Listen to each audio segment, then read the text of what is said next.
Conjugare, Centro Português de Apoio à Pesquisa Científica e à Cultura. Acreditamos que as ciências e as artes mudam o mundo. O conhecimento transforma, e isso nos motiva. Sexto ciclo ibero-americano de diálogos contemporâneos com o tema História, Poder e Sociedade. Olá, eu me chamo Mariana Rossel, sou historiadora, pesquisadora aqui da Universidade de São Paulo. Atualmente eu desenvolvo a minha pesquisa de doutorado, estou em fase de finalização. Gostaria de agradecer o aceite da comissão para a minha comunicação e ela trata de um excerto da minha tese de doutorado que está em fase de finalização, de desenvolvimento final, intitulada Representações do Poder Ditatorial na Cultura Latino-Americana nos anos 60 e 70. Antes de começar a falar propriamente da pesquisa, gostaria de fazer uma breve apresentação pessoal da minha trajetória acadêmica. Eu sou doutoranda em História Social, com previsão de conclusão ainda esse ano, mestra em História Social em 2018, licenciada em História em 2014 e bacharel em História em 2013. E toda a minha formação foi feita, está sendo feita na Universidade de São Paulo. Destaquei aqui alguns projetos que eu desenvolvi ao longo da minha trajetória acadêmica, só para sinalizar o quanto as minhas pesquisas sempre estiveram voltadas para a história de produções culturais, especialmente brasileiras, mas todas elas de resistência à ditadura militar. Então, com a minha iniciação científica, intitulada Liberdade, Liberdade, uma cena do teatro de resistência, financiada pelo CNPq, eu iniciei essa trajetória. Desenvolvi essa pesquisa entre 2011 e 2012 e dela resultaram alguns artigos publicados em revistas científicas. Eu participei como pesquisadora do grupo de pesquisa História Audiovisual, Circularidades e Formas de Comunicação, vinculado à Escola de Comunicações e Artes da Universidade de São Paulo. Eu participei de um projeto intitulado Cinema e História no Brasil, Estratégias Discursivas do Documentário na Construção de uma Memória sobre o Regime Militar. Esse grupo é vinculado ao CNPq, o projeto foi financiado por essa instituição e eu participei dele entre 2013 e 2015. Em 2018, eu concluí o meu mestrado, cujo título é Ator sem Consciência, Bobo da Corte, Frentismo Cultural e Realismo Crítico na Dramaturgia Brasileira de Matriz Comunista, entre 1973 e 1979. Esse trabalho foi financiado pela FAPESP, e iniciou em 2015, sendo concluído em 2018. Em 2022, eu fiz uma especialização pelo programa Cinematógrafos de Estudos de Cinema. O trabalho final apresentado foi reflexões teóricas sobre as afinidades entre cinema e teatro. E por último, o meu projeto de doutorado, intitulado Um Sabor de Vidro e Corte, os diálogos dissonantes construídos pela peça Papa e Girte numa América Latina ditatorial, anos 60 e 70. Então, como eu falei, essa comunicação ela é um excerto da minha tese, da tese que eu estou desenvolvendo, com esse título apresentado aqui ao final. Essa comunicação, então, ela está organizada em 4 momentos. O primeiro deles é apresentar a hipótese geral da comunicação, não é exatamente a hipótese da tese, ela é só uma parte da tese, de um capítulo da tese, para ser mais específica, e apresentar, então, qual é a hipótese que eu trabalho nesse capítulo. Depois fazer uma apresentação geral das obras analisadas. Depois apresentar muito rapidamente um conceito, que é o conceito do romance de ditador, que é essencial para o desenvolvimento desse capítulo. E, por último, o principal resultado que eu obtive nessa parte da pesquisa, que é a identificação da construção de um arquétipo do ditador latino-americano por meio das personagens que protagonizam as produções culturais que eu analiso. Então, para começar, apresentar aqui a minha hipótese, eu vou ler.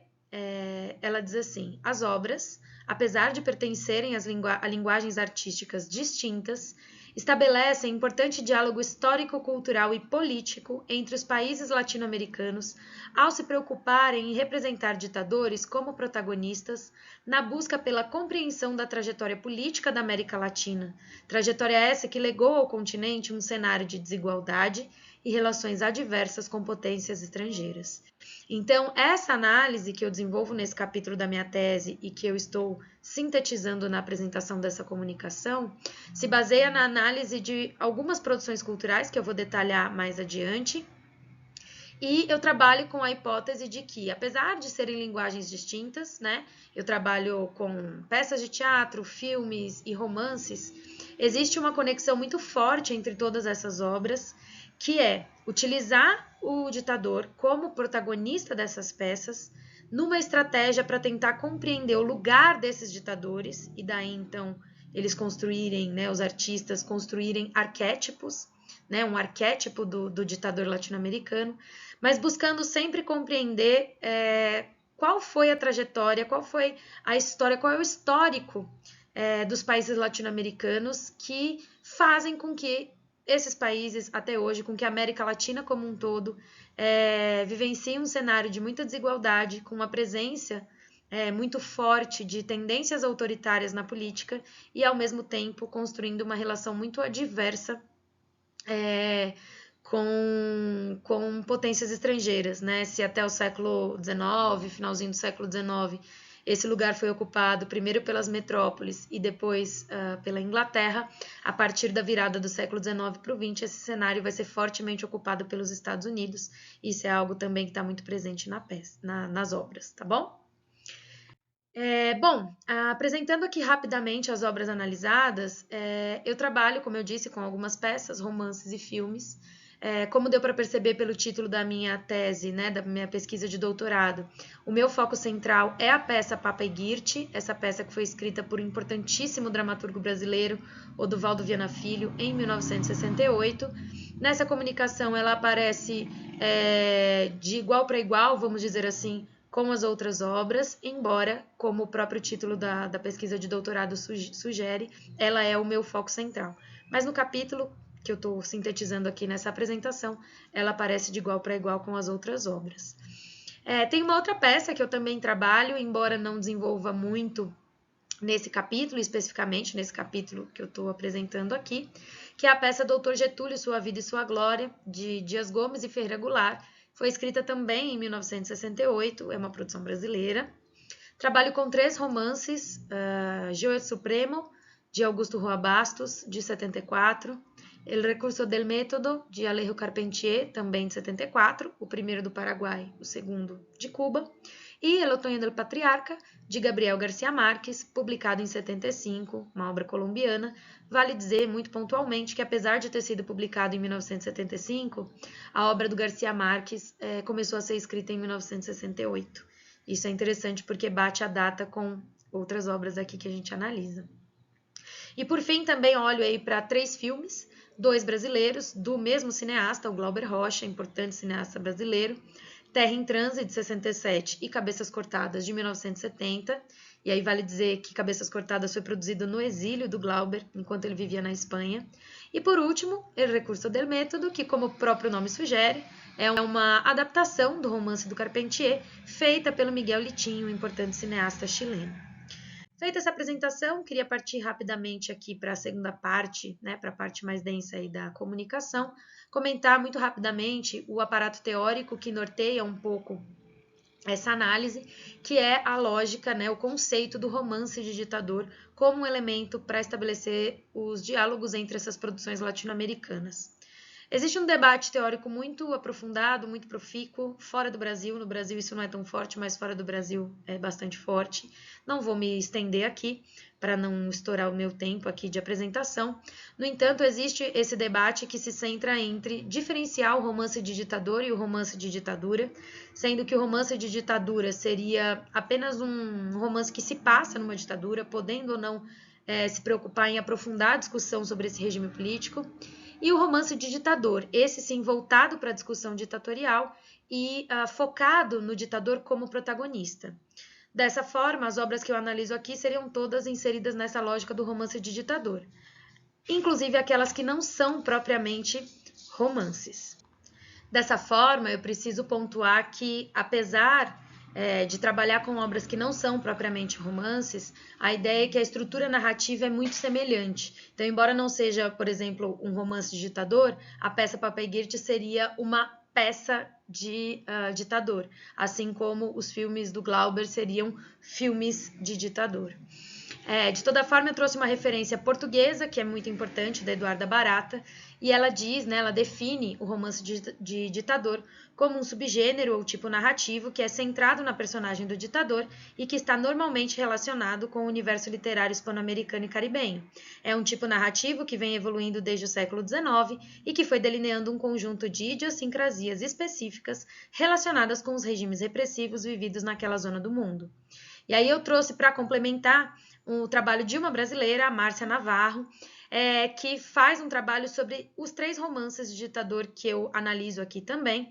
E aí ela vai dizer, né, que apesar do romance de ditador ser um gênero que existe desde o século XIX, vai ser na segunda metade do século XX, justamente porque vários países latino-americanos passam a vivenciar ditaduras, que esse gênero vai ganhar um novo fôlego, né? Então ela vai dizer que, ao contrário dos romances precedentes, as obras de Carpentier, Roa Bastos e Garcia Marques apresentam o ditador como protagonista da narrativa, favorecendo um escrutínio detalhado não apenas de sua ação política, mas também de sua personalidade. Assim, além do retrato de um regime ditatorial, esses livros se concentram na análise das complexas características pessoais que identificam a individualidade dos mandatários. E essa é um pouco a lógica que eu quero discutir aqui, né? Partindo já para o final e apresentando os resultados da pesquisa, eu preciso pontuar que já em 92, a Francisca Jiménez, uma pesquisadora espanhola, vai identificar uma série de características desses ditadores, dessas personagens de ditadores, que construiriam esse arquétipo. Eu destaquei aqui quais são, né? Messianismo, patriotismo salvacionista, megalomania, tanatofilia, misantropia, uso de retórica vazia, colocar os interesses estrangeiros acima dos nacionais, fomento ao mito, nepotismo, liberticídio e sustentação do poder apoiado pela oligarquia, né? Por uma oligarquia nacional. Embora ela apresente todas essas características, não concordo com todas elas, não acho que todas elas são tão presentes ou são onipresentes em todos esses ditadores, embora reconheça algumas delas como o messianismo, patriotismo salvacionista, a megalomania, o uso da retórica vazia, colocar os interesses estrangeiros acima dos nacionais e assim por diante.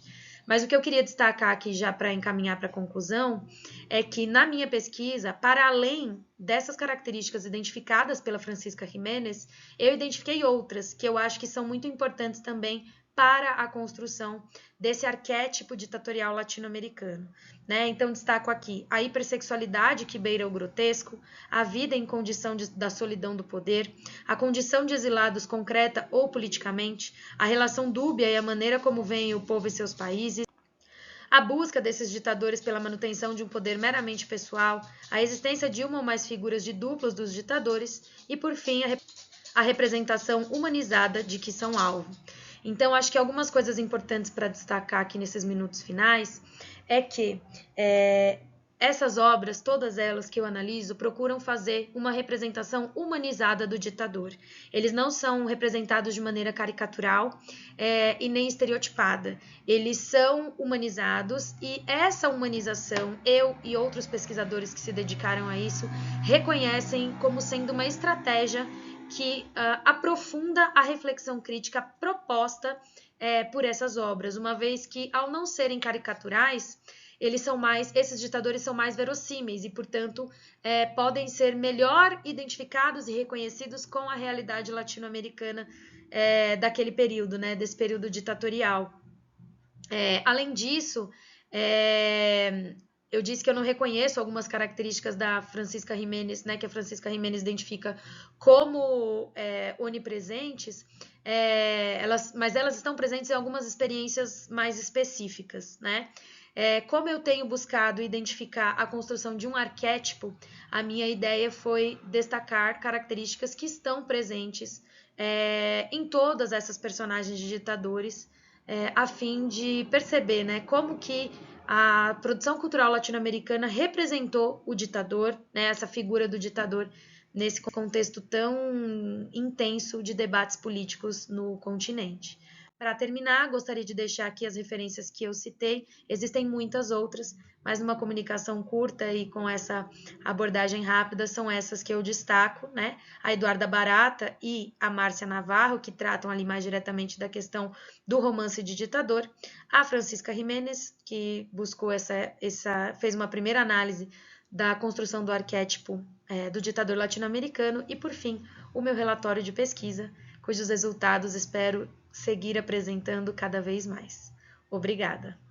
Realização, Conjugare, Centro Português de Apoio à Pesquisa Científica e à Cultura. Inscreva-se no canal, comente, curta e compartilhe. Obrigado por assistir.